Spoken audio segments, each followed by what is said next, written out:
Estoy compartiendo la pantalla, ¿la ven? Sí, Sí, profe. sí se ve.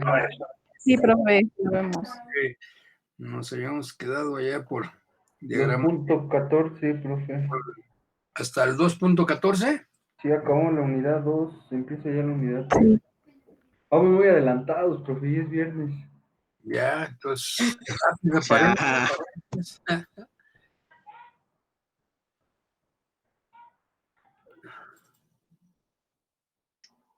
Se nos va de volada, ¿no era, profe?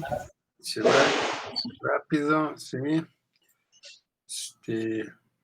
Uy.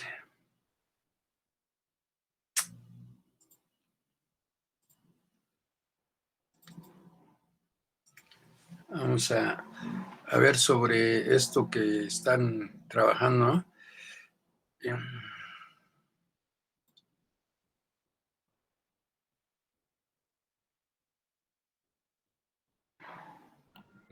Lo que ya nos mandó fue el archivo de los puntos, profe, para los polos. Ya no. Sí, ¿no? Eh, No, para que no se nos junte la chamba, yo digo. sí, no, está bien, déjame veo. ¿No? ¿Qué onda?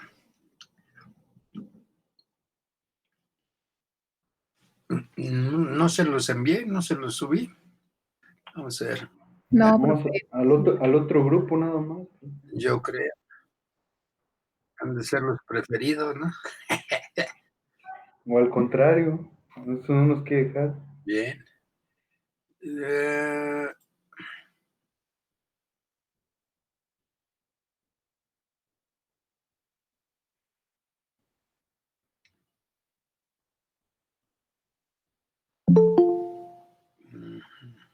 ok.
Bueno, ahí está, ya se la subí, el de los datos.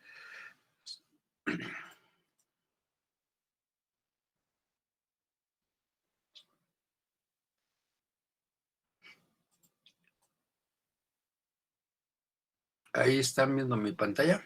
¿Sí, va? Sí, profe. Sí, sí se ve ahí. Ok, Ya se mut- ¿qué es lo que se ve? Pues la forma de representar un plano en proyección estereográfica es su buzamiento, que es el ángulo con respecto a la horizontal, ¿sí? la dirección del buzamiento y el rumbo e inclinación. El azimut puede ser del rumbo, que sería del norte geográfico, hacia donde tenemos la línea de rumbo, o bien puede ser un azimut de la dirección del buzamiento. Entonces, hay ocasiones que nos dan datos de azimut de rumbo y otras de azimut de dirección. En general, los que les he estado pasando son de dirección de echado, ¿no? Entonces, es la medida con respecto al norte geográfico de una línea de rumbo o de una dirección de buzamiento. Y podemos representar en una red equiareal los polos de las contrarias, ¿no? Y el pasar los polos está X, ¿no? Por ejemplo, este punto, ¿sí? Bueno, este punto tiene como 292 de dirección de echado, y luego tendría, ¿sí? Si contamos desde el centro para acá, tendría 80 grados de inclinación. Si lo contamos al revés, pues serían 10 grados de inclinación. Se cuenta del centro hacia afuera, ¿sí? Y se encuentra del norte o del cero, ¿sí? A la derecha. Y ahí podemos ubicar cualquier dato de dirección de echado, ¿no? Por ejemplo, tendrá, ¿sí? Una dirección de echado de 260 con una inclinación de 50 grados, ¿no? Y ahí se puede representar los polos de discontinuidades también. Con el contador perimetral y con el contador central, pues podemos cuantificar, hacer un recuento propuesto por este Pries, ¿sí? Entonces, el contador perimetral, aquí por ejemplo, me caen en 2 polos y aquí en otros 2, entonces aquí yo deberé de poner un 4 y un 4 aquí en los lados, ¿no? Una vez que pasamos todos y que cuantificamos, que recontamos, pues entonces podemos hacer una regla de 3 simple, cuantificando el mayor dato y haciendo una regla de 3 simple. El número total de polos que paso va a representar el 100%. Y bueno, el número mayor de polos que estoy cuantificando me va a representar X, ¿no? Entonces, haciendo una regla de 3 simple, pues ya, aquí por ejemplo, dio que era el 6.50 o ahí caía, o haber sido 6.25. Y me indica en este diagrama, sí, también puedo hacer el conteo de los polos, ¿no? Con esa red. Y determinar cuántos números de familias se presentan de acuerdo a mis datos tomados en campo, y en este caso pues, se presentan 3. Obviamente la primera es la que concentra mayor número de datos, la J1, y luego la J2 y luego la J3. Si extruimos esas líneas, pues tendríamos un conteo en este sentido, ¿no? Esta sería la J1, luego la J2 y luego la J3, ¿no?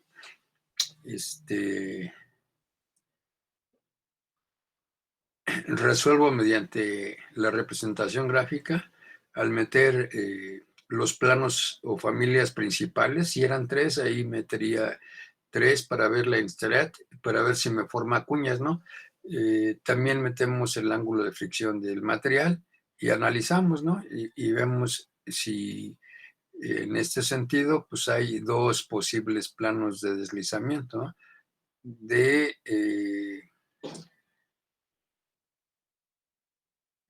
la intersección del talud con una de las discontinuidades, con una de las familias. Entonces vamos a tener que, si hay deslizamiento, bueno, va a tener salida hacia el suroeste.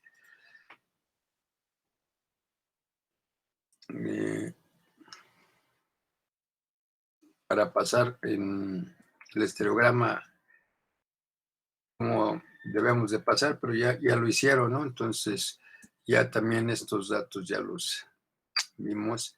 Sí, decía yo, cuando me den dirección de echado, voy a tener que girar al este o al oeste, ¿no? Y de ahí trazar mi punto que me representa la línea de máxima pendiente y trazo su círculo mayor. Y entonces, bueno, ya tendré el plano, ¿no? Correspondiente.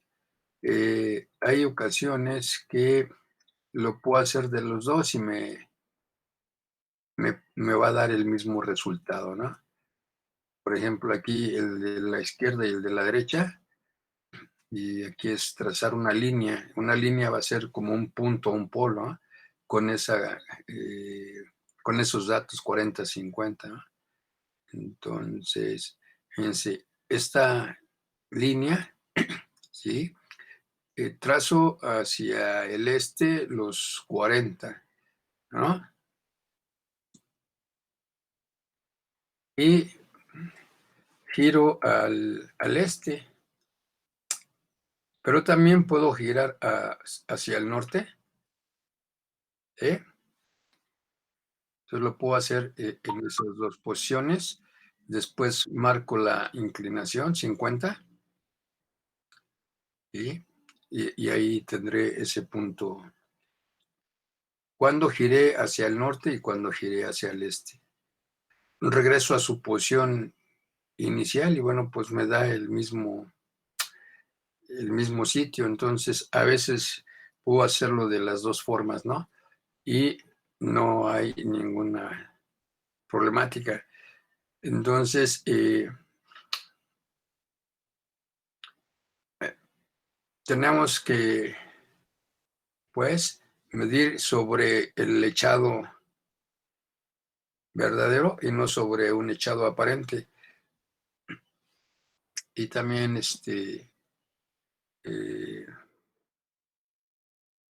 podemos hacer la notación de varias formas, ¿no? Entonces, por ejemplo, híjole, ¿sí ven bien mi pantalla? Sí, profe. Sí, se alcanza a leer sin problema. Ok, entonces dice, en esta tabla se ejemplifican varios casos, ¿no? La primera columna se expresa como rumbo, inclinación y cuadrante, es decir, el RIC, ¿no?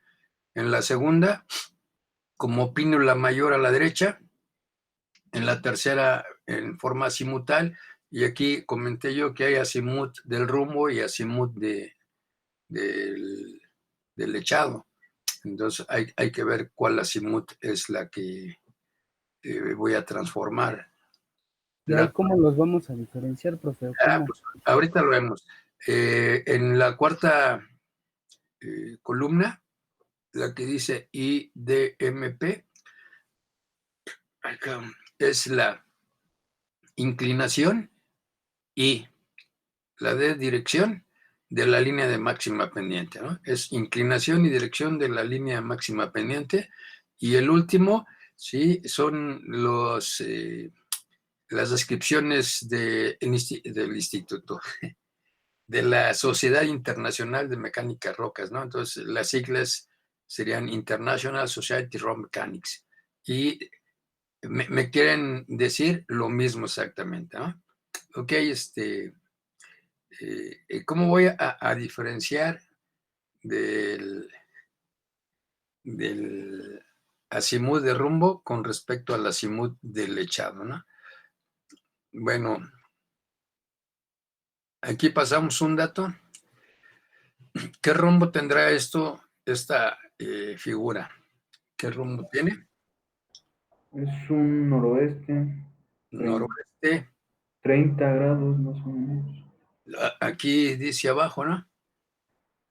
35. 35, noroeste 35, Noroeste 35, sureste. 60, suroeste, ¿no? Suroeste, ¿no? 60 sureste, sureste.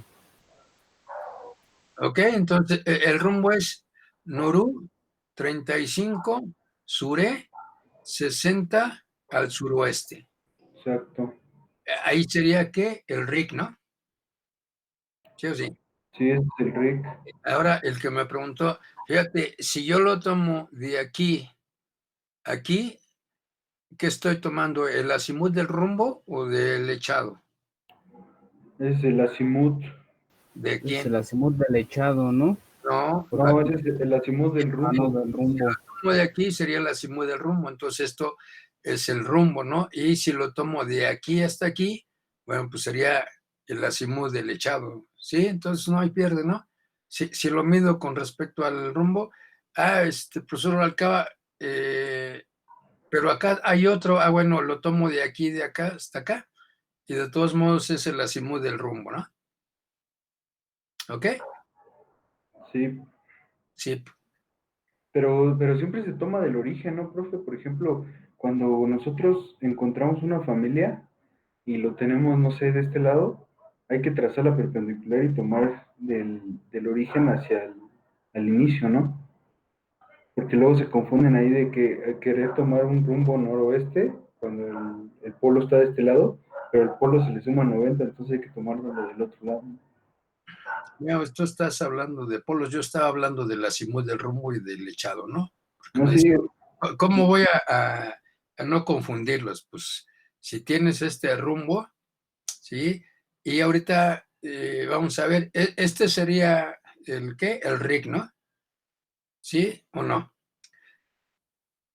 El RIC, vamos a la segunda, que dice pínula a la derecha, ¿sí? ¿Qué es la pínula a la derecha? Bueno, y ahí va, es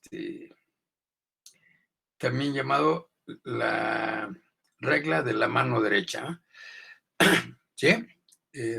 Si ponen eh, esta, híjole,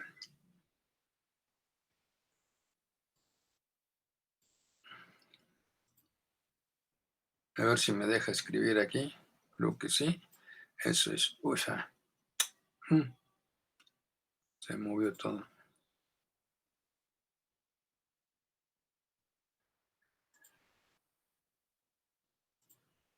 Quería meter un cuadro de texto ahí. Entonces, el rumbo es NOR 35 al oeste, ¿sí? Con 60 al suroeste, ¿no? Ok, esta nomenclatura sería el RIC, ¿no?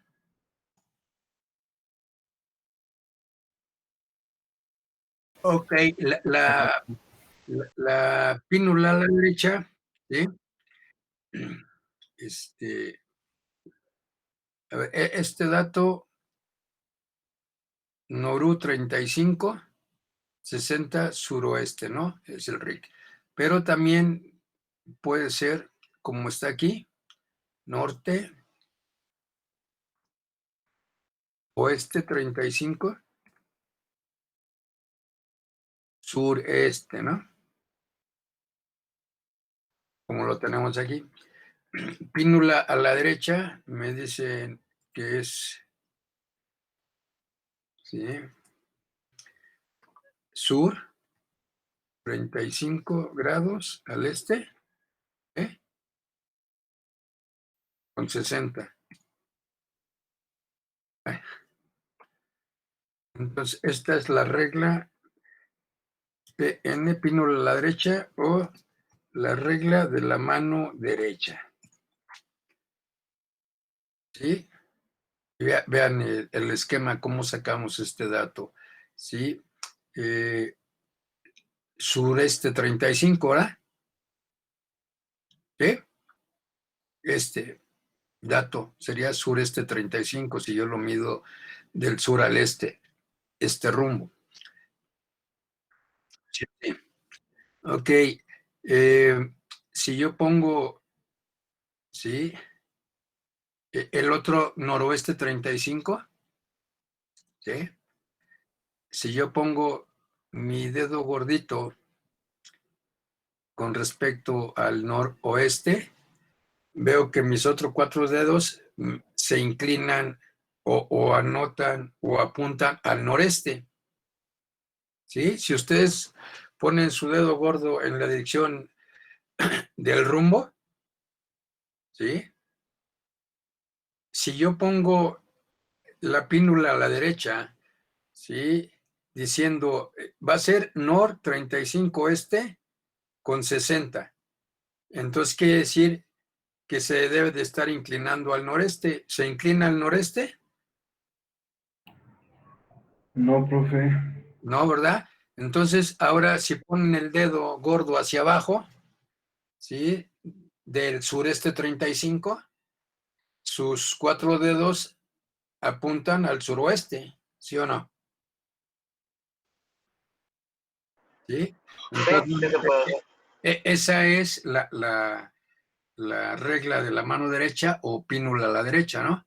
Entonces, de estos dos de arriba que tengo, Nor 35 este o Sur 35 este, pues nada más yo pongo con respecto al rumbo mi dedito gordo y la perpendicular, que serían mis 4 dedos, deben de anotar, ¿sí?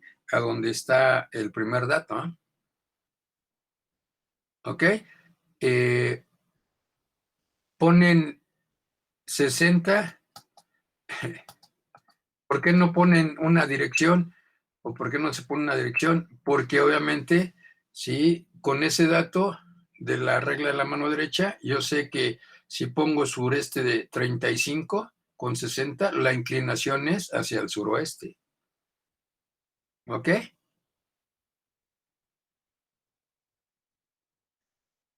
Ok. Si el siguiente dato es el azimutal y vamos a ver qué dato es del azimut que nos están dando, ¿no? De aquí para acá, ¿cuánto habría? Serían 90, 155. No, 145. serían 90 más, aquí, 45. ¿cuánto sería? ¿45? No, 45 y 35 no son 90, ¿no? 55. 55 y 90, 145. 145, perfecto. 145, ¿sí? Sería el azimut del rumbo. ¿Cuánto está inclinado? 60, ¿va? Sí. 60, ¿hacia dónde? Hacia el suroeste. Sobre Perú, Entonces, este sería un azimut de quién? Del rumbo, ¿no? ¿Eh? Sí, así. Sí, profe. Y luego, para la inclinación de la línea de máxima pendiente. Inclinación y la dirección de la línea de máxima pendiente. ¿Sí? ¿Cómo sería el dato?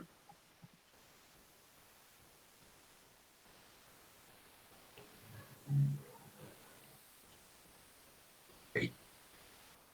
¿Cuánto está inclinado? 60 grados. 60 sería la primera, ¿no? Inclinación 60 grados. ¿Sí? Y cuánto tiene la línea de máxima pendiente. Y si vemos cuál es la línea de máxima pendiente, la Es la dirección, roja. ¿no? Es la dirección del echado. Entonces, ¿cuánto tiene este ángulo? 55. 55 y 35, 90 son perpendiculares, ¿no? Entonces serían 55, ¿sí? Grados. ¿Hacia dónde? Al suroeste, ¿no? ¿Sí? Ok, entonces ahí saqué ese dato a través de esta inclinación y dirección de la línea máxima pendiente y me voy con la Sociedad Internacional de Mecánica de Rocas. Ella nos dice que primero tenemos que poner el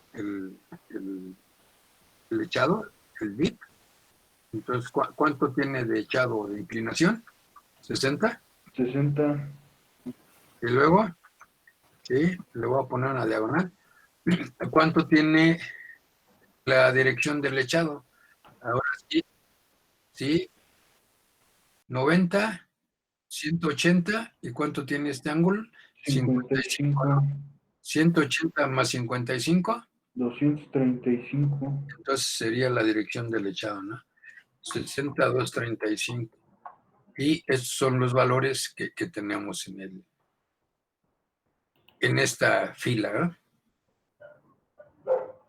¿Vale? Vamos a hacer el de la segunda que no viene resuelto. Bueno, aquí lo tenemos, pero vamos a trabajarlo con líneas, ¿no? ¿Sale? También ustedes con la manita, ¿no? En su cuaderno, donde quieran. Sí, sí, profe. Este será...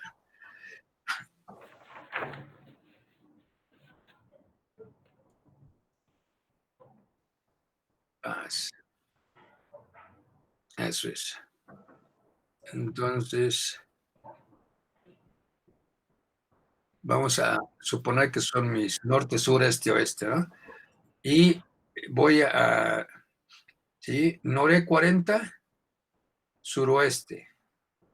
Norte 40, suroeste. Ok.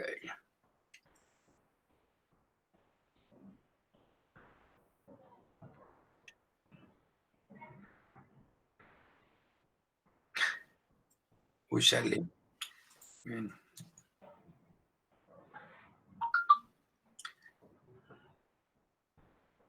Ya está, profe. Norte 40, ¿sí? Sí. Si aquí hay un ángulo de 40, aquí también va. Entonces, norte 40, sur, oeste. ¿Sí? Y luego dice, tiene 55 de inclinación. ¿Hacia dónde? Hacia el sureste. Hacia el sureste. El sur. Hacia el sureste. Ajá, entonces, bueno, ese sería, ¿sí? La perpendicular a este. ¿Sí? Que sería esa su simbología, ¿no? Con 55 aquí. ¿Ok? ¿Cuál sería el de la mano derecha? A ver, o es noreste o es suroeste. Si yo Noreste. pongo mi dedo gordo, ¿sí? Al suroeste, se estaría inclinando al noruno. Si pongo mi dedo gordo hacia el noreste, se inclina al sureste. Entonces, ¿qué deberíamos de poner en la siguiente? ¿No? 40 al este, ¿no? ¿Con cuánto? Con la inclinación 55, nada más. Y esa sería la pínula a la derecha, ¿no? Ahí. ¿Sí? Vamos a... Y luego los otros.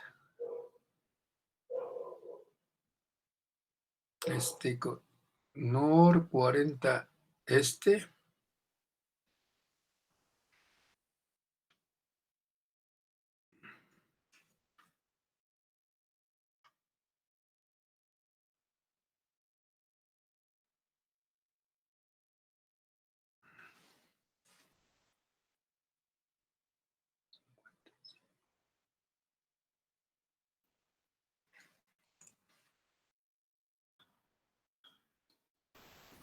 También cambia el lado, profe, en el de ahí.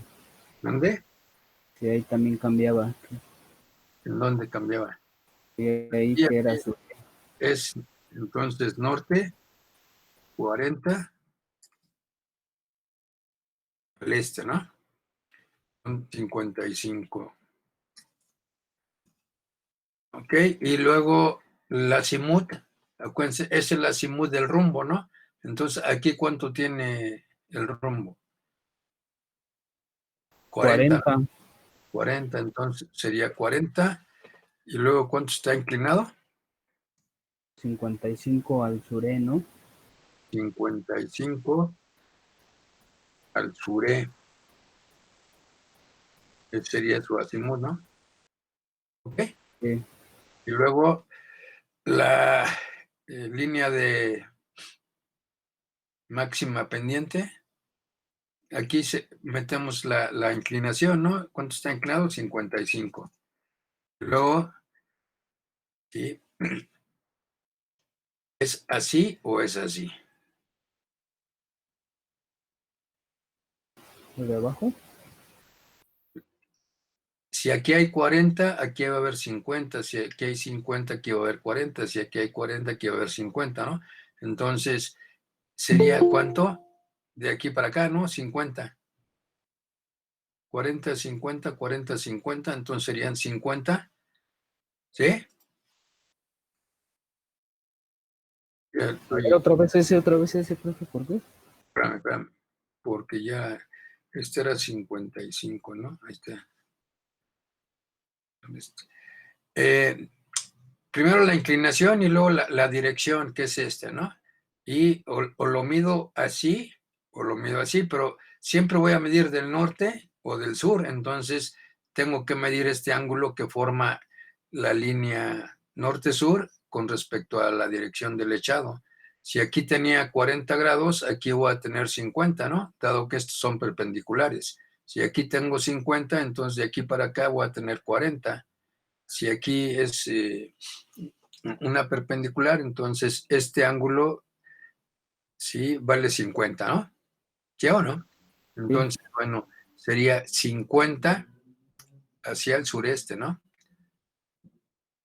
¿Sí o no? Sí, sí, ya lo entendí. 50 hacia el sureste. Y luego el ISR, Profe, sí, ¿qué pasó? Rosa me estaba diciendo que si le puede dar acceso a la reunión, creo que se salió por su internet o algo así y no le permite regresar. Ahí está. ¿Por qué te vas de pinta, Rosy, hombre? Ni está tomando clase, profe, debe sacarla. No, profe, Debe haber ido a la cafetería. A ver, ok, había, había sería, mucha gente en la cafetería. ¿sí? Por las cervezas, ¿qué? No mientas. Entonces, aquí primero, ¿cuál ponemos? El dip, ¿no? Es decir, el dip es el echado. ¿Cuánto está? 55. 55. Es Bueno, 55. el azimut de la dirección del echado, que sería desde aquí a aquí, ¿no? Aquí tengo 90 y aquí ¿cuánto tengo? 40, ¿no? 90 y 40, 130. 30. 30. Ok, entonces sería el dato, ¿no? Y estamos hablando, pues, del mismo dato, ¿ok?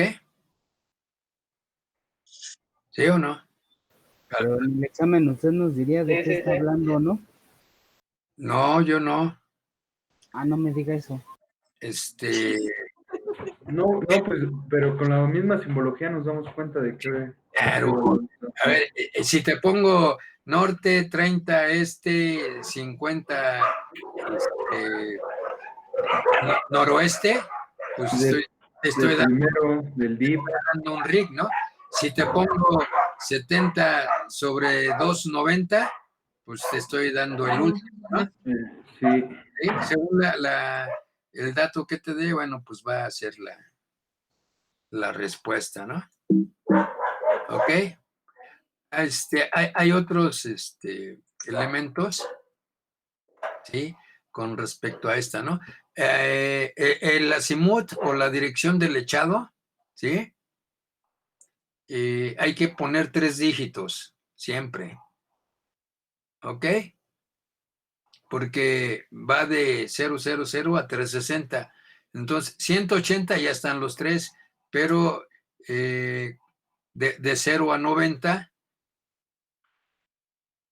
nada más hay 2. Entonces hay que ponerle, si es 80, 0.80. Si es 70, 0.70. ¿No? ¿Ok?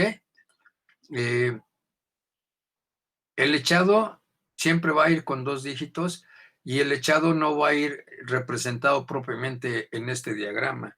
¿Sí? El echado lo vas a tener representado con, ¿sí?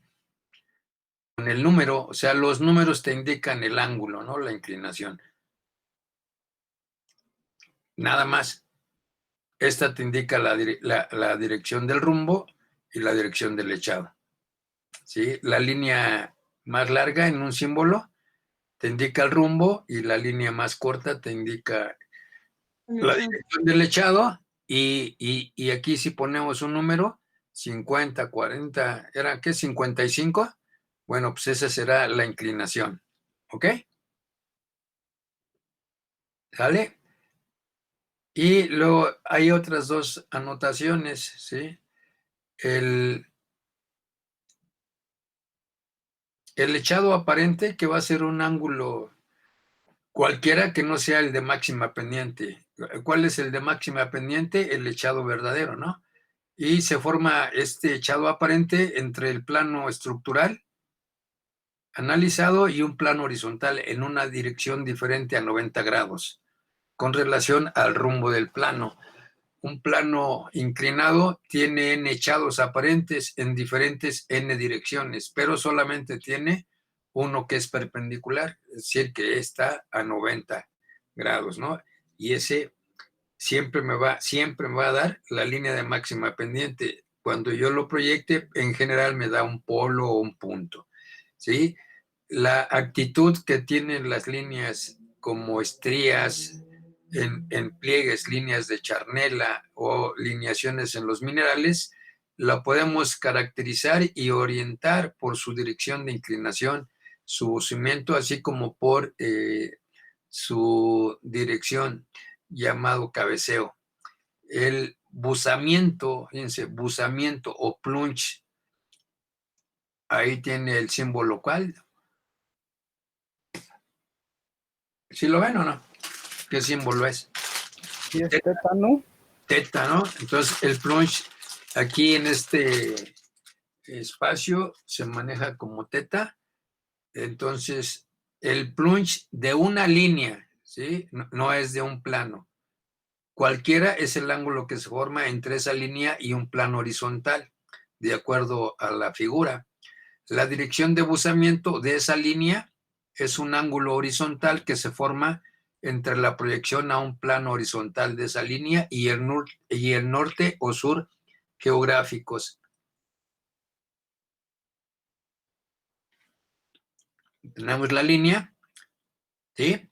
El ángulo que forma con esta dirección del plano, ese se llama plunge. ¿Ok? En otras palabras, o para que me entiendan, el plunge viene siendo el rumbo de una línea. Ya no coma, profe.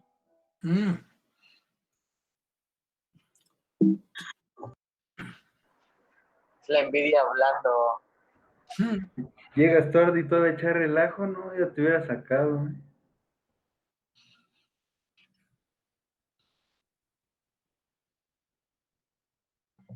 Yo se lo digo por su bien el profe, para que no engorde. Está bien. Entonces, esta sería la línea, ¿sí? Y el ángulo que forma con esta, ¿sí? Sería el plunge, ¿verdad? O también se le llama cabeceo o pitch. Pitch y plunge. Aquí, ¿cómo ven esta línea? El ángulo que forma con el rumbo del plano se llama pitch, ¿sale? ¿Sí? Y el de arriba se llama plunge. Entonces, plunge y plunge. Les decía yo, hagan de cuenta que El plunge es el rumbo y el pitch sería el echado, ¿no? Pero estamos hablando de una línea que contiene o que está contenido en un plano. ¿Sí? Y por eso cambia de nombre, ¿no? Es decir, le llamamos rumbo, ¿no? Tengo este plano que es plano P, es todo este plano, ¿no? Pero yo tengo una línea en ese plano, entonces esta línea presenta ¿qué? Un pitch y un plunge, o un cabeceo, y el otro, ¿qué decía? O un buzamiento. También le dan otro nombre. ¿Ok? Entonces, este es el rumbo de este plano P. Esta será su ¿qué? Esta será su dirección de inclinación, y el ángulo que forma con el plano horizontal, si aquí ponemos un plano horizontal, ¿sí? Entonces, el ángulo que forma de aquí para acá, ese es el echado. Entonces, rumbo echado, dirección de echado. Si una línea, vamos a poner otra, ¿sí? Si una línea está contenida, ¿sí? En este plano P, bueno, tiene un pitch y un plunge, ¿no? El pitch será el ángulo que forma con el rumbo del plano, ¿sí? De aquí a aquí sería. Y el ángulo que forma esa línea con este rumbo se llama plunge. Punch. Así es. ¿Ok? Sí. Entonces, no se espanten si ven pitch y plunge, ¿no? Por eso decía, las líneas estructurales pueden ser estrías, ¿sí? Entonces, una estría, pues es una línea. Por ejemplo, aquí las líneas verdes sí las alcanzan a ver, ¿no? Sí. Sí. Bueno, esas medimos del rumbo del plano hacia ellas y tiene un ángulo y sería el pitch. Y el ángulo que forma con respecto a este rumbo, pues sería el plunge. Es decir, en un sentido sería el rumbo de esta línea y su inclinación. El rumbo sería el plunge y la inclinación sería el pitch, que también le llaman cabeceo. ¿Por qué el profesor Rubalcaba tiene tantos nombres? Pues porque así es el ser humano, ¿no? Y alguien le puso un nombre y yo llego y le cambio, ¿no? Y llega una tercera persona y le cambia. Y estamos hablando de lo mismo. Güey, pues, ¿para qué tanto nombre? En fin. ¿Ok?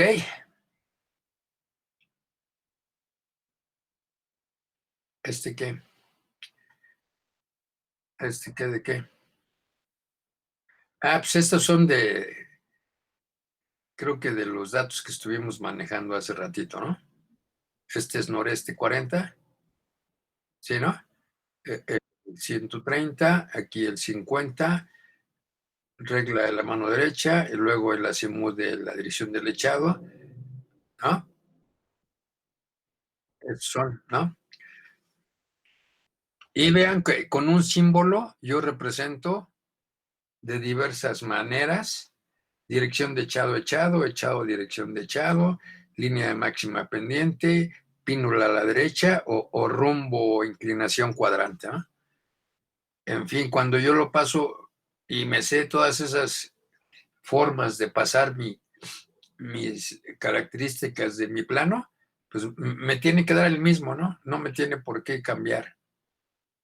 Estos datos de todo lo que dijimos, RIG, PN, Azimut, IDMP y CRM, esta me representan todos estos, porque son iguales, y esta me representan todos estos. No me representan alguno de estos, ¿no?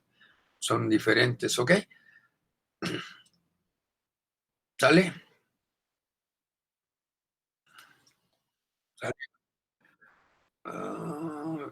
Dos.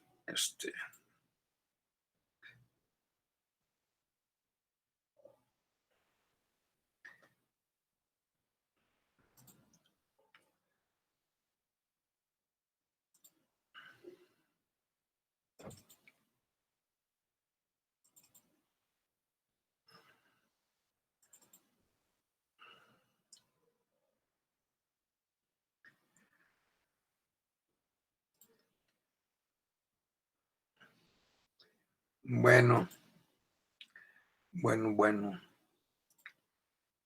Entonces seguimos con el 3, si no tienen ninguna duda o pregunta.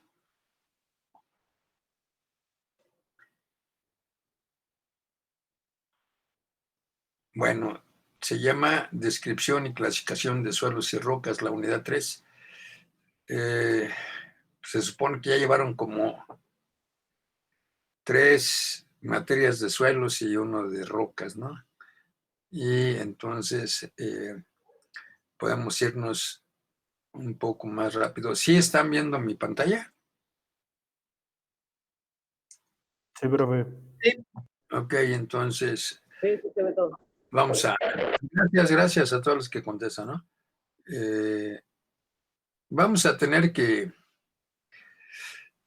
Los procesos llamados de meteorización, algunos le llaman intemperismo, otros le llaman alteración, pero son procesos físicos, químicos o biológicos que van a atacar a la masa rocosa, ¿no? A la roca que está expuesta a la intemperie. Y entonces hay una acción ambiental, física, química y biológica. Física, cuando tenemos cambios de temperatura, cuando el agua se convierte en hielo, adquiere mayor volumen y va a romper la roca, ¿sí? O bien cuando crecen cristales dentro de fracturas, esos cristales también van a romper la roca, ¿no? Si alguien planta un arbolito ahí, las raíces de los árboles también van a romper mecánicamente a la roca. Entonces hay una disgregación. Cambia el tamaño, pero no cambia la composición. La meteorización química, por otro lado, si hay una transformación, se generan nuevos minerales o iones solubles, ¿no? Y puede ser por hidratación, disolución, oxidación, entre otras, pero es una reacción química que tienen las rocas. Por ejemplo, nosotros aventamos CO2 a la atmósfera, ¿no? Somos una máquina de producir CO2, metemos oxígeno y sacamos CO2, CO2, CO2. Y como es un gas, pues ese gas, ese CO2, pues se va a la atmósfera. En la atmósfera hay nubes, ¿sí? Están condensado el agua en forma de vapor. Ese vapor es H2O, se combina con el CO2 y me forma un 2HCO2, es decir, me forma un ácido carbónico, que ahí se precipita a la superficie de la Tierra en forma de lluvia ácida, le llaman. Y bueno, tengo ese ácido carbónico. Voy a suponer que esta masa rocosa que dice roca originaria son calizas. La caliza está constituida por carbonato de calcio. Entonces va a haber una reacción química entre el ácido carbónico más el carbonato de calcio. Al haber esta reacción, ¿qué va a pasar? Bueno, se abren ahí cavernas, huecos, dolinas, formas kársticas, ¿no? Que son pues grandes huecos a veces, ¿no? Grandes cavernas. Pero ¿cómo se forma la caverna? Al haber una interacción química entre el ácido carbónico y el carbonato de calcio de la caliza, bueno, se generan iones de calcio más iones de bicarbonato. Estos en general, con las corrientes en el agua, se van a ir ahí, ¿ok? Y le van a dejar un huecote ahí a la masa rocosa. Ok, también la actividad bacteriana, ¿sí? Puede provocar tanto una meteorización física como una meteorización química. Y me voy, por ejemplo, a los topos, ¿no? El topo va a abrir su cueva ahí en la masa rocosa ahí lo está intemperizando físicamente, pero él también, sí, pues igual que nosotros, CO2 y lo transforma en CO2, está en un hueco, en un túnel ahí donde va a ser su madriguera, hay humedad, entonces se combina el agua con el CO2 y es más, se potencializa más este ácido carbónico en los animales, ¿no? Entonces va a haber una reacción química y también va a agrandar más los huecos que dejó la lluvia ácida provocada por las nubes, ¿no? Entonces hay una disgregación y hay una descomposición o transformación del material, ¿ok? Los materiales que formaron iones o los materiales que fueron cada vez más pequeños en el intemperismo físico, ¿sí? Es algo, voy a decir, algo estático, ¿no? Que prepara la roca a su posterior erosión. Viene la erosión y bueno, hay 3 etapas de la erosión: el desprendimiento del material de las zonas altas, ¿sí? Aquí también algunos ponen como agente de transporte la gravedad. Entonces, bueno, hace su trabajo la gravedad en esos materiales sueltos y los va a depositar en las partes bajas, ¿no? Entonces, esa sería la primera etapa de la erosión, la denudación de la roca original. Ok, y después tenemos pues 3 amigos que transportan los materiales, ¿no? Que son el viento, los glaciares y las corrientes fluviales o las corrientes de agua. Este transporte pues hace más erosión, hace más disgregación, es decir, hace más pequeños los materiales, ¿sí? Y va a ir dejando materiales gruesos de tamaño de arena o gravas en su trayecto y va a llegar a un lugar llamado ambiente de depósito y ahí va a depositar pues toda su carga, ¿no? Finos, gruesos, medianos, lo que lleve. Y también va a depositar iones solubles que por la reacción química pues se van a formar y entonces vamos a poder tener iones de de potasio, de sodio, de cloro, de sílice, de oxígeno, iones complejos, inclusive CO3 de carbonato, SO4 de sulfatos, etcétera, ¿no? Y en este depósito, en este ambiente de depósito, pues se va a poder eh, juntar el carbonato con el calcio y precipita y forma una caliza, o el carbonato con el calcio y el magnesio y precipita y forma una roca llamada dolomía, o el sílice y el oxígeno y precipita y forma una roca llamada pedernal, y X, ¿no? Así, sulfato con calcio, yeso, etcétera. Entonces tenemos acumulación de gruesos y finos, ¿no?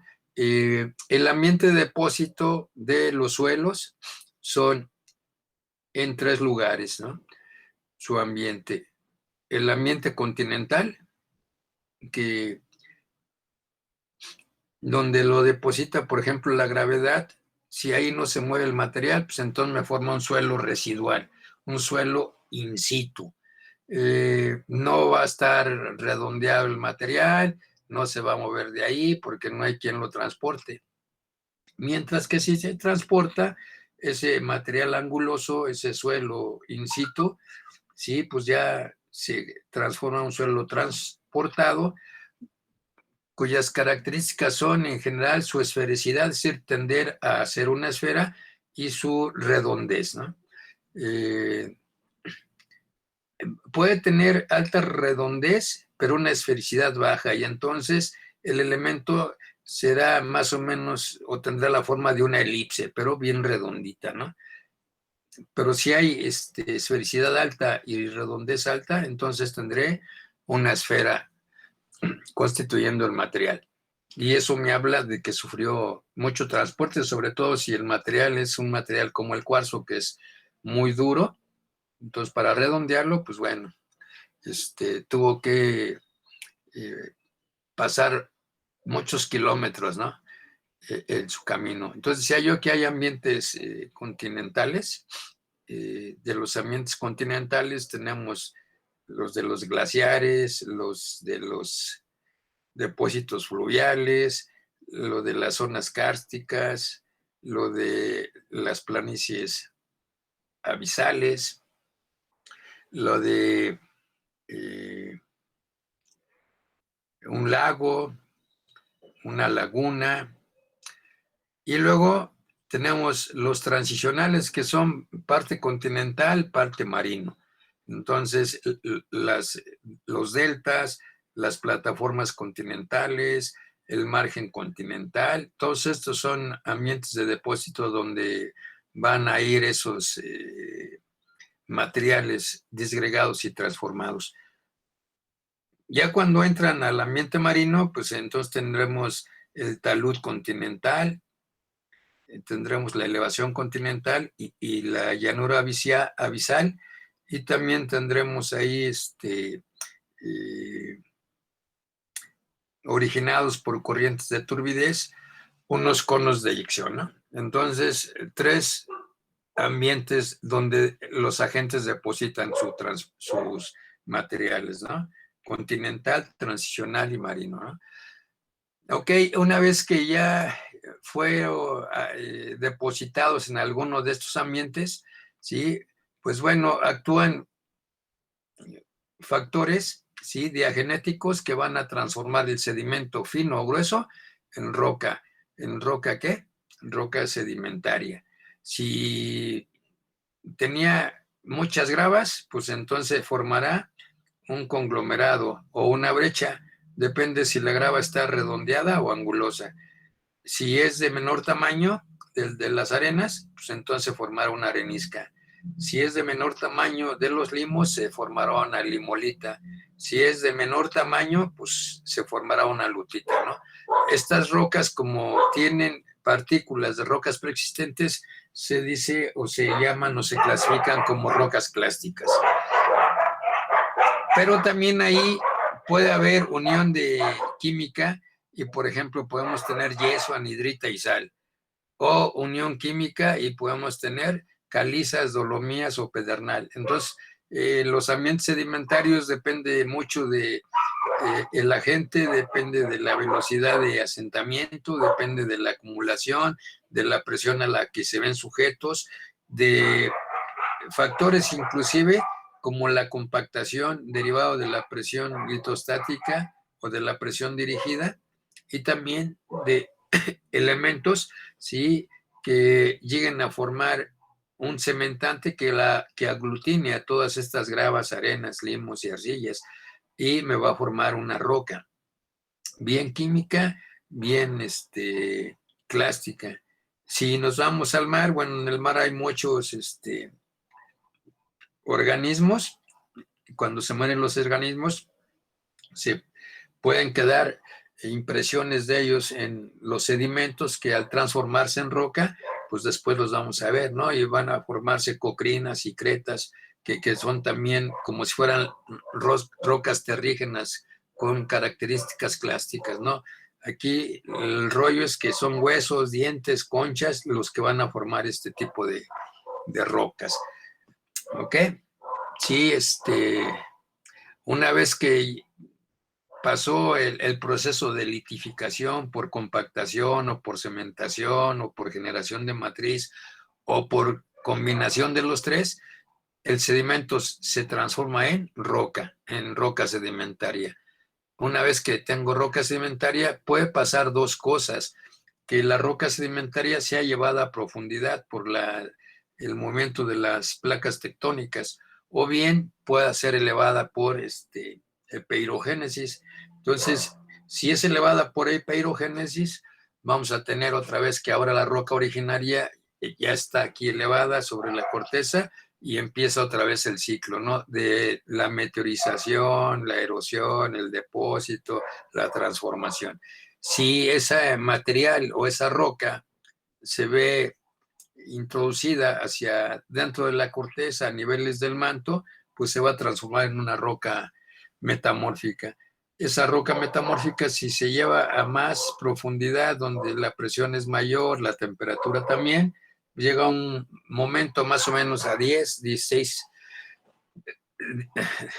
kilobares o hasta 16 gigapascales de presión y temperaturas arriba de los 850 grados, pues ya se funde parcialmente la roca a través de un proceso llamado anatexis, algo se funde y otra cosa no.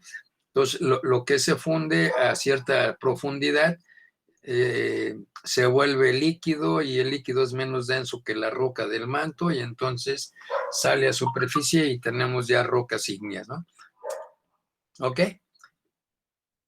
¿Cuál es el resultado final si nuestra roca sedimentaria ¿sí? Se elevó y reinició el proceso de meteorización, etcétera?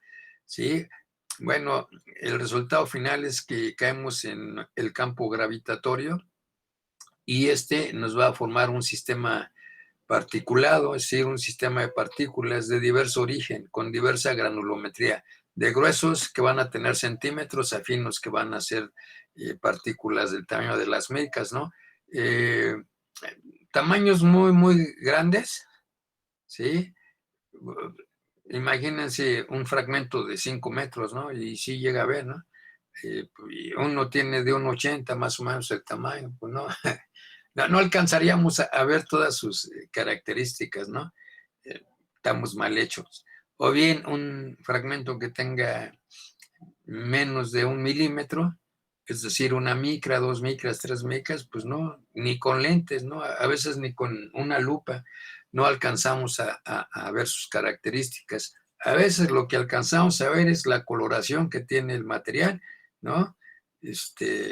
Pero no alcanzamos a ver qué forma tiene las partículas que tienen tamaños de micras. Entonces, bueno, se hace un sistema de estas partículas de granulometría, vamos a hablar gruesos y finos. Su estructura y fábrica van a estar en función del origen de los minerales y de los agentes cementantes.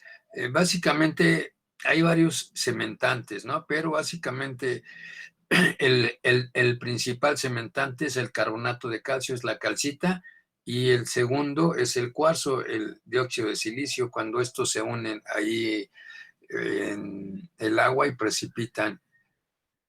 O bien, cuando organismos, ¿sí? Producen estos elementos, estos carbonatos de calcio o dióxido de silicio, ¿eh? Hay microorganismos que pues producen estos sedimentos, ¿no? Entonces podemos tener transformaciones en el medio de depósito también, con reacciones químicas, con materiales que se caen de las paredes de mi sitio de almacenamiento. Si hay intersticios, bueno, hay presencia de huecos. Puedo tener agua en esos huecos y entonces se me genera un suelo saturado, o bien puede tener aire, ¿no? O aire y agua, entonces tendré un suelo semisaturado, y si tiene puro aire, pues dicen, es un suelo seco o raro, ¿no? ¿Ok?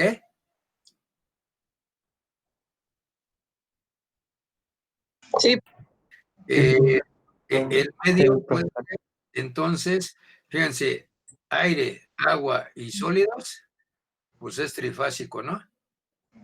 ¿Sí o no?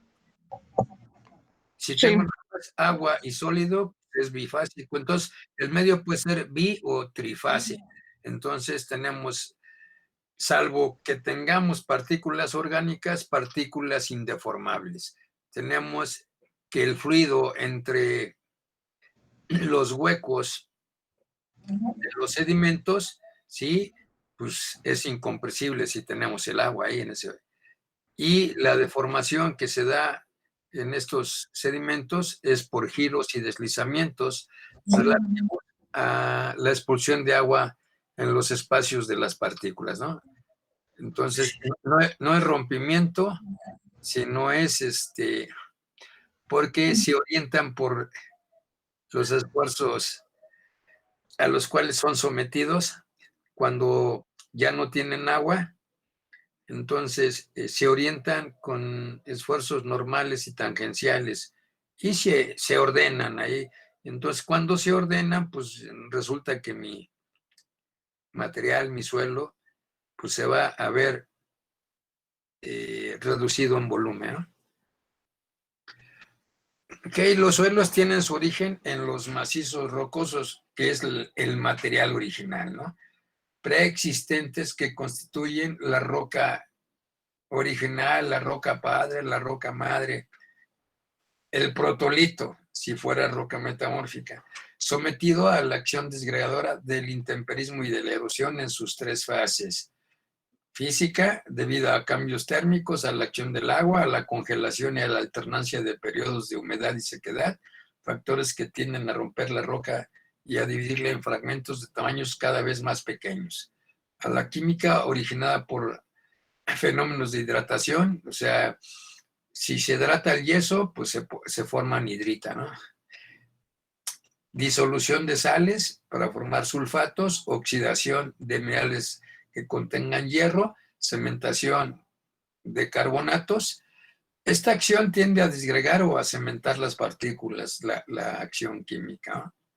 De hecho, la acción física potencializa su actividad de meteorización química y la biológica producida por la actividad bacteriana que da lugar a putrefacciones de materiales orgánicos y a una mezcla formando un producto con otras partículas de origen físico-químico o bien actuando como elemento catalizador.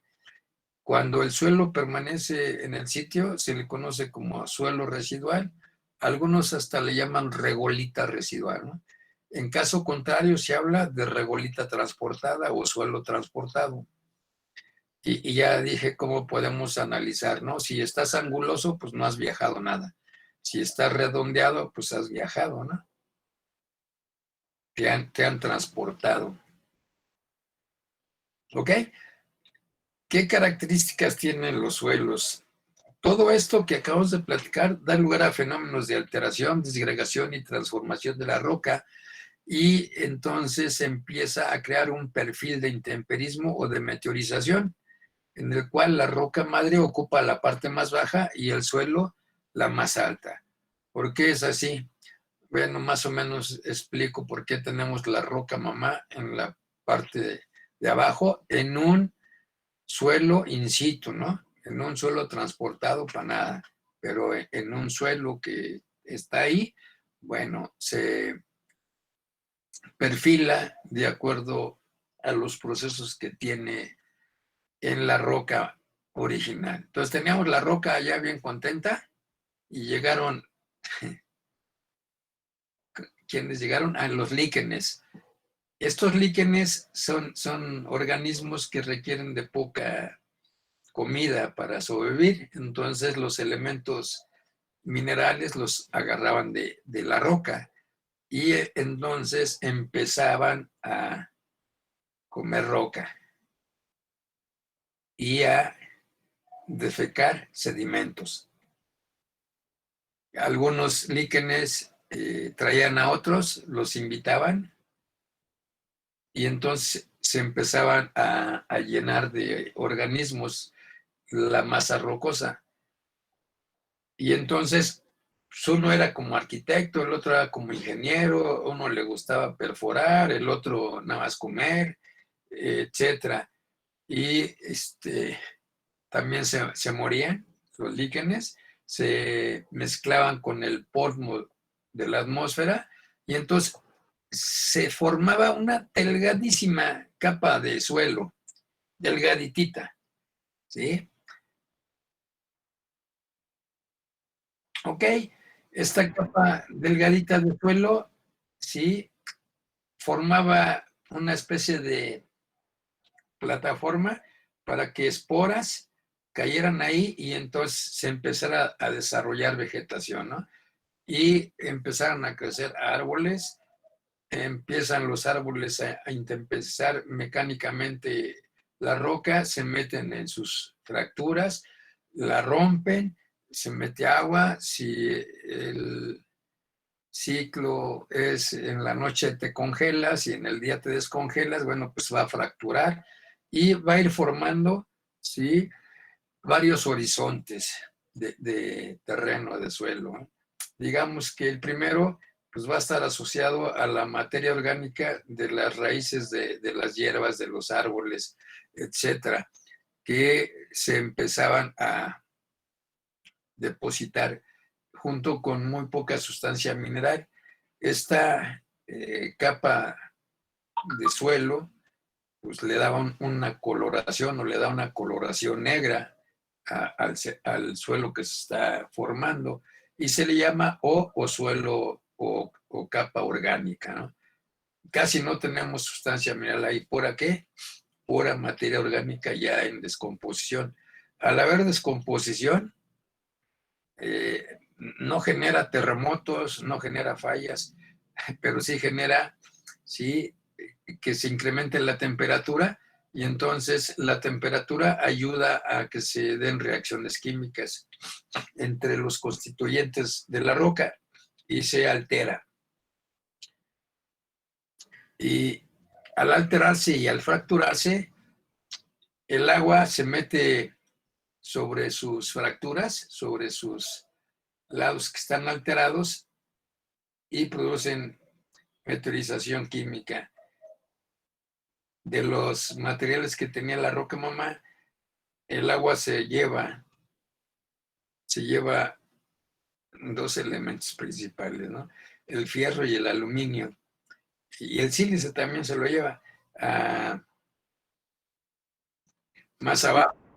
Y se empieza a formar una capa llamada de acumulación, pero arriba de la capa de acumulación y entre la capa orgánica se forma una capa que se le llama de lixiviación, es decir, el agua lixivia los hidróxidos de la capa de acumulación y ahí los acumula, los lleva más abajo a una capa C, donde tenemos intemperismo parcial en la roca original y abajo de esta ya tengo a la roca original, ¿no? Y el perfil de intemperismo, pues entonces tendrá la capa O, la A, la B, la capa C y la roca madre. Cuando se forman todas estas capas de suelo, entonces se llama o se dice que el suelo es maduro. También depende de la roca madre y depende del clima. Si se forma desde el punto de vista geológico un suelo llamado pedocal, ¿sí?, más o menos son en regiones semidesérticas y teniendo rocas calcáreas como roca madre. Si tengo basaltos y el clima es lluvioso, entonces se me forma un suelo llamado pedalfer. Si tengo un suelo con clima intermedio y tengo granitos o riolitas, se me forma un suelo llamado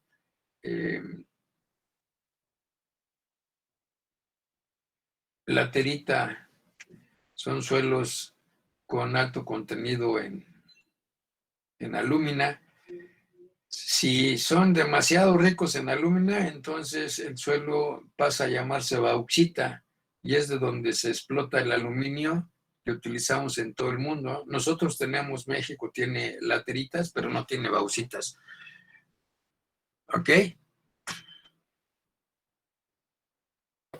Entonces, el suelo va a resultar que tiene ciertas características y esta es porque es un sistema de partículas sólidas de diverso origen que pueden considerarse indeformables.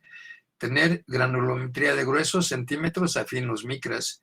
Una estructura de fábrica en función del origen de los minerales, de los agentes cementantes, de las transformaciones químicas de los agentes cementantes y de su ambiente de depósito.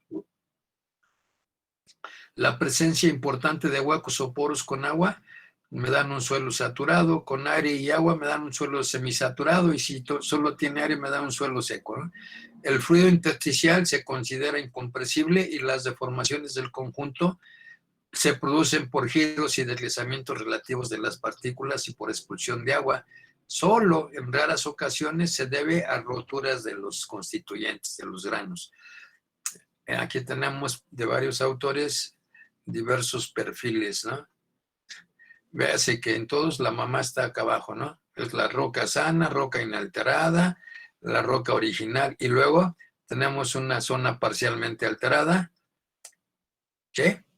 Y luego, pues acá ya tenemos los horizontes del suelo, ¿no? Por ejemplo, este autor, Love y Leroy, ¿sí? Para rocas ígneas dice que son 6 las divisiones en el suelo, ¿no? El 6 que es el suelo, luego el 5 que es un suelo completamente alterado, el 4 que es altamente alterado, el 3 que es moderadamente alterado, el 2 que es algo alterado y la roca sana, ¿no? Entonces él habla de alteración, no de horizontes. Para rocas ígneas, basálticas y areniscas, Vargas, ¿no? Pues no dice que en la parte de arriba estas rocas ígneas basálticas y areniscas generan un suelo in situ, residual, y después abajo de eso vamos a tener una capa de suelo residual también, pero chavo, ¿no? Y luego capas de roca desintegrada y después la roca sana, ¿no? Para Sowers, hace un perfil de rocas ígneas y metamórficas y le llama zona superior a la parte del terreno de la corteza, zona intermedia, zona parcialmente alterada y roca inalterada, ¿no? Es igual que sana, ¿no? Para Chandler, con margas y limolita, dos rocas sedimentarias, dice, pues, son 4 las etapas, ¿no? La completamente alterada, la parcialmente alterada y la parcialmente alterada, además, se divide en 3, ¿no? Y la roca inalterada. Para la Sociedad de Ingeniería Geológica, los perfiles en rocas ígneas, dice, forman 6 etapas como los de Lobby y Liru, ¿no? Suelo residual el 6, completamente alterado el 5, altamente alterado el 4, moderadamente alterado, como que le copiaron, ¿no? Nada más que aquí, en lugar de Sí, algo, nada más me copió. le ponen débilmente alterada, muy poco alterada y luego la roca sana, ¿no? O sea, nada más meten estos 2 parámetros, pero en sí todos los demás son iguales. Y luego, pues para rocas ígneas y metamórficas, Diri Patton fue como más o menos lo que les planteé yo, ¿no? Un horizonte, ¿sí? 1A. Y luego horizonte 1B y horizonte 1C, que le llaman saprolito, que es un suelo residual. Después la transición de la roca meteorizada al saprolito, una zona de transición constituido por 1A y 1B, donde A1B está parcialmente meteorizada y abajo de esta pues tengo la roca sana. Entonces, de esta roca sana, inalterada, inalterada, sana, sana, pues surgió este suelo residual, ¿ok? ¿Vale? Hablamos que entonces si ya tengo ese suelo maduro, ¿a poco hay suelos inmaduros? Sí, a veces no se forman todas las capas, ¿no? Y pueden ser nada más 1 o 2 las capas que se llegan a formar. En fin, tengo superficie de terreno y tengo suelo y voy a ver un elemento diferencial de este, ¿no? Lo sacamos para acá y vemos que tenemos partículas sólidas. Es decir, hipotéticamente son indeformables. Y luego tenemos huecos o poros, ¿sí? Con agua o con aire, o con agua y con aire. Entonces, bueno, esas es las partículas sólidas, líquidas y gaseosas. Un sistema trifásico, o si tengo nada más 2, bifásico, ¿eh? Ok, y llega uno para ver esta constitución del terreno, del suelo, y llega un una persona llamado ingeniero y sobre esta superficie pues va a poner una carga externa a través de una obra de ingeniería, que puede ser una presa, puede ser un edificio, una carretera, etcétera. El chiste es que va a poner una carga en la parte de arriba. Y este elemento, de acuerdo a lo que vimos ya aquí, ya vimos que estaba constituido. Vamos a decir que tenía que un sistema bifásico construido por las partículas sólidas y por el agua, ¿sale? Entonces tenemos un elemento diferencial. Cuando tiene agua, pues se dice que el suelo está saturado, ¿ok? Entonces, estas partículas sólidas, el agua es canija y no permite que se una, ¿no? Trata de hacer un esfuerzo, el agua, y separar los elementos, ¿no? Estos elementos tienen dos componentes con respecto a sus contactos y me van a formar fuerzas normales, es decir, fuerzas perpendiculares a un plano y fuerzas paralelas, ¿sí? Que se llaman fuerzas tangenciales. Entonces tengo fuerzas normales, fuerzas tangenciales y tengo la presión de agua en los poros. Esta U. ¿No? Estas acciones de cargas, ¿qué va a pasar? Ay, va a pasar lo siguiente, ¿no? Cuando ponemos esta obra de ingeniería, pues entonces las partículas no se rompen, decíamos, ¿no? Sino que se orientan con direcciones normales y tangenciales, y entonces al orientarse van a ¿qué? A reducir su volumen. Yo tenía un volumen así, cuando se orientan, reducen su porosidad, reducen su volumen, y entonces ahora tengo un volumen final así. Y bueno, ¿qué pasó? ¿O qué puede pasar aquí con mi obra de ingeniería? ¿Se puede qué? Asentar, se puede inclinar, se puede romper, se puede caer. ¿Sí? Sí. ¿Ok? Y vuelvo a decir, las partículas se orientan por esta carga, se orientan con respecto a fuerzas tangenciales en sus contactos y fuerzas perpendiculares en los contactos de los sedimentos, ¿no? De este con este, de este con este, de este con este, etcétera. Y pues aquí va a haber asentamiento, ¿no? Por ese movimiento de partículas producidas por la acción del ingeniero o ingeniera. Entonces, el suelo es un sistema particulado, ¿no? La respuesta del suelo frente a la construcción de obras de ingeniería supone un movimiento de las partículas que los constituyen, y este movimiento depende de la proporción de materia sólida que exista en un volumen unitario de suelo de referencia, del tamaño y distribución de las partículas, lo que va a facilitar o dificultar el movimiento de los granos entre sí, y de el volumen relativo de intersticios, pues a medida que este aumenta, el suelo es más deformable. Y por último, también el tamaño promedio de los intersticios.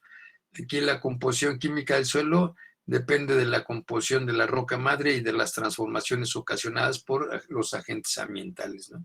Ese tamaño puede ser pequeño, puede ser un poco grande. ¿Qué problemas tenemos que analizar? Como consecuencia, pues necesitamos analizar los problemas de deformabilidad que introducen las cargas y acciones exteriores, las cuales se traducen en tensiones normales y tangenciales sobre los contactos entre las partículas, lo que las hace tender a moverse y cambiar el volumen aparente que ocupan.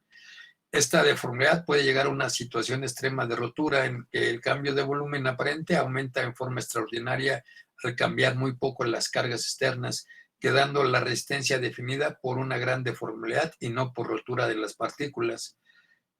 Los problemas de flujo de agua en el interior del suelo que condicionan su respuesta, ya que deformaciones inducidas por las cargas necesitan un tiempo para producirse, bien sea el de expulsión o el de la absorción de agua. Este proceso necesario para estabilizar las acciones exteriores se conoce como consolidación. Entonces tenemos problemas de formabilidad, que puede llegar a la rotura y que podemos tener consolidación en ese asentamiento de partículas y orientación. Ahí le dejo, ¿sí? Sí, profe. Ok, Inge. Ok, profesor. Sí, profe. Profe, Quedo en esta descripción y clasificación de los De rocas chistadas. ¿Mande? Nada, profe. ¿Qué pasó, Denise? ¿Qué vamos a hacer? Bueno, la siguiente clase vamos a ver esa descripción y clasificación de los suelos, ¿no? Y nada más como comentario, no se casen con su clasificación porque hay diferentes clasificaciones para los suelos, ¿no? Ok, ustedes que sepan bien su clasificación.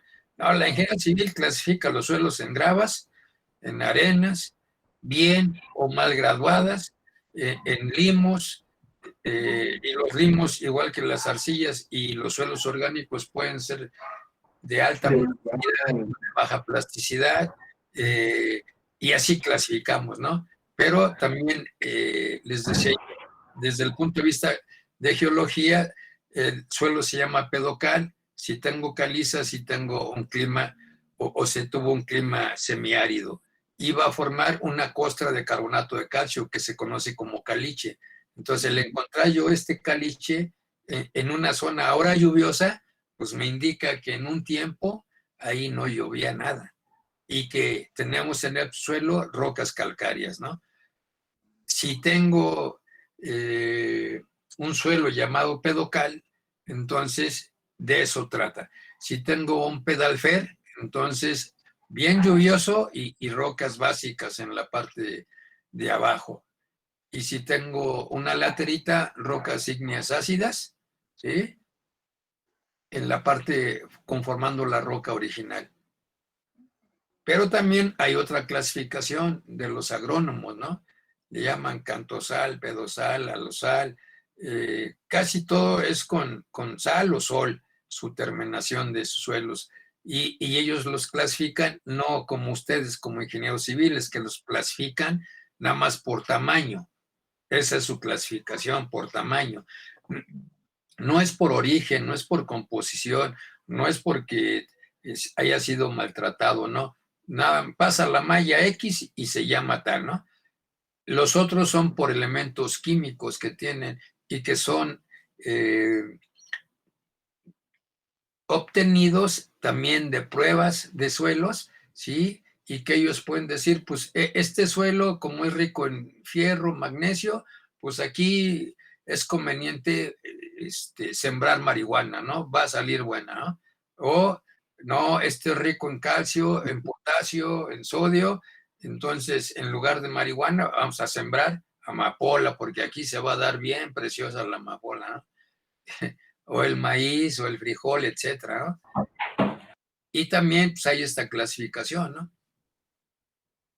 ¿Ok? Sí, profe. Dale, los veo. profe, profe. ¿Vale?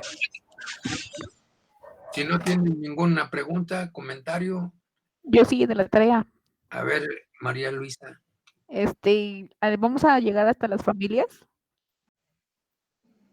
Debes de llegar, porque si no llegas a las familias. Ah, bueno, ok. No, También puedo hacer en acetato. sí, claro que sí. Ya está, profe. Ok, Solo gracias. nos vemos el lunes. Órale, Julio.